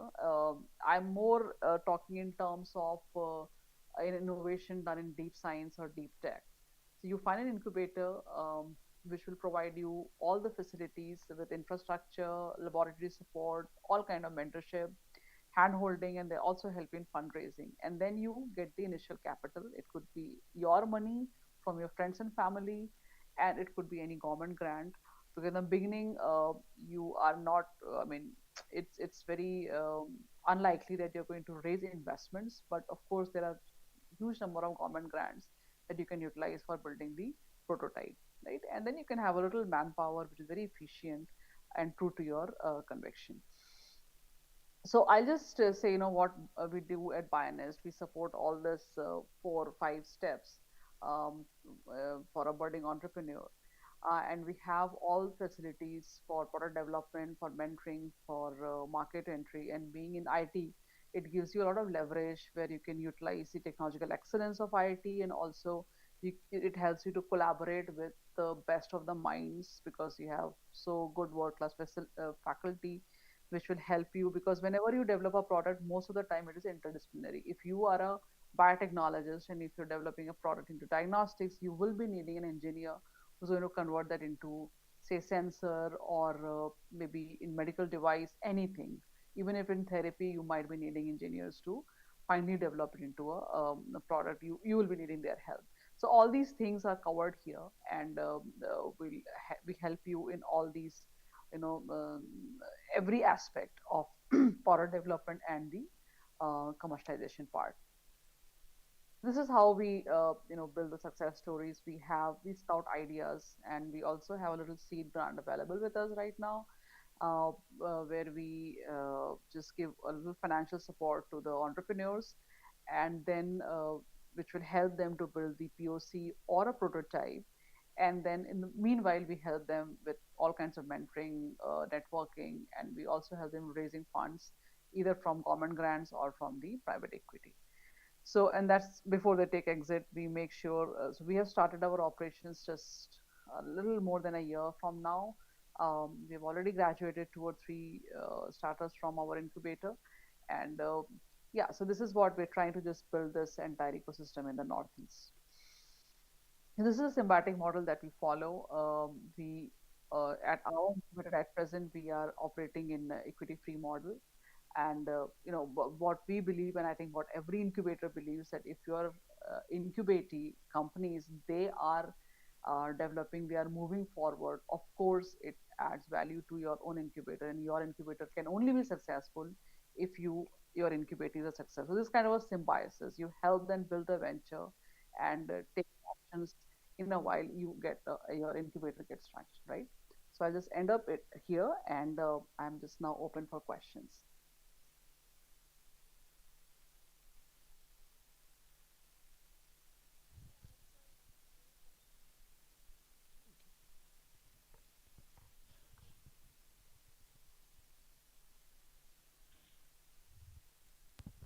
Hello. Yeah, am I audible, Dr. Swapnil? Yeah. Yeah, this is Professor Yes, Gaurav yes. here. I'm heading the Department of Food Technology, Haldia Institute of Technology, and I'm also founder of Okay. one of the agro company, Indol Agro and Food Private Limited. So basically, we are Mm-hmm. into a food tech startup, and we are catering market with value-added premixes and value-added herbal teas. So we also have Okay. a follow-up presentation. I'm just wondering that if you, as you mentioned about Bionest and some of the support you provide to many biotech startups, so are you into also food tech startup and offering some opportunities to fundraise for food tech startup? Yes, so our, being Bionest, we support any innovation that is into food technology. We do support as of now. So, what kind of are you already in the market, or We are you into are the positioning phase. So we have done our okay? digital listing and also the modern trade listing. So And we, your company my company is is registered based in in West West Bengal. Bengal. My company is based in West Bengal. The factory is there in Haldia, and Okay. we started 1 year back, and we have our own manufacturing facility for premix. This is the second premix unit after Chais up in West Bengal, and you mentioned Chayos. So we are kind of same in the same line, but our products are diversified, and we also have a stall here. Unfortunately, you are not here. Great. So yeah. Okay. Maybe next time. Yeah. So, as of now, we are giving like 10 lakh support to the startups, but these startups should be registered in Northeast. But we have a pool of investors with us. uh, I would suggest that maybe we can have a separate online meeting Yeah, where I can understand more about your product, sure. and then I can connect you with the right investor pool that we have, because they are always in the lookout of some good products. So I can just facilitate that part. Correct. uh, but maybe after 4 5 months we might be having one corpus that we are going to give the companies who are not in Northeast. Right. Yeah, but anyway, I can facilitate fundraising for you. That as of now I can do it for you. Thank you So so be much. in contact, Yeah, and yeah. I'm definitely in I will touch with be. Dr. Mosami, and I'd be taking your number. Yeah, Yeah. sure, sure, sure, sure. Thank you so Please, much. yeah. Wonderful. Okay, ma'am. My name is Angon. I am BSc Microbiology second year student. My have question: Okay. how can we grow a startup if you are a beginner? What should be our mindset, especially in my country, India? So, madam. So you want to incorporate a startup. Yeah, ma'am. Right. So the first thing, like I said, the first thing that you need is always to register your company, register your startup, and the if you have to see, where are you going to get the initial funding. I would suggest to go for government funding in the beginning, and if you have already registered the startup, just incorporate yourself in or attach yourself to some incubator, because these incubators, they give you all kind of hand holding and mentoring support that a initial startup, which are generally, they don't, of course, at your the place where you are, you might not have much knowledge or exposure about the entire ecosystem, but that everything any incubator provides you, right? So if you want, you can just interact with me, and I will just tell you how incubators can help. And there are, I mean, many government grants which are there for proof of concept level. BIRAC has grants, even Startup India portal. So if you haven't registered your startup yet, you can go for registering the startup. Before that, you can go for EIR grants, which are generally for entrepreneurship in residence. You don't have to have a company for that. It is an initial grant. I don't know the quantum that they provide as of now, but that will be good for the students. BIRAC also has certain student-centric grants which they provide just as a fellowship for developing a product. So you can go through their websites and doing that. And if you don't want to open a company, so that EIR grant you can utilize. If not, if you want to incorporate a company, get your company incorporated. If you already have an idea, attach yourself to an incubator, and they will just handhold you, help you in raising common money or funds in the future. Yeah. Okay, ma'am. Thank you, ma'am. Thank you so much, ma'am. Thank you. Thanks for inviting me. Okay, ma'am. Thank you, Dr. Sinha. So I think next time we will expect you physically, and Sure, sure, you are sure. you are always Yeah. there. Thank you for the informative talk. Thank you. Thank you. Thank you so much. Bye. Thank you. Thank you. We are now taking a short break for 10 minutes, and we will continue our program from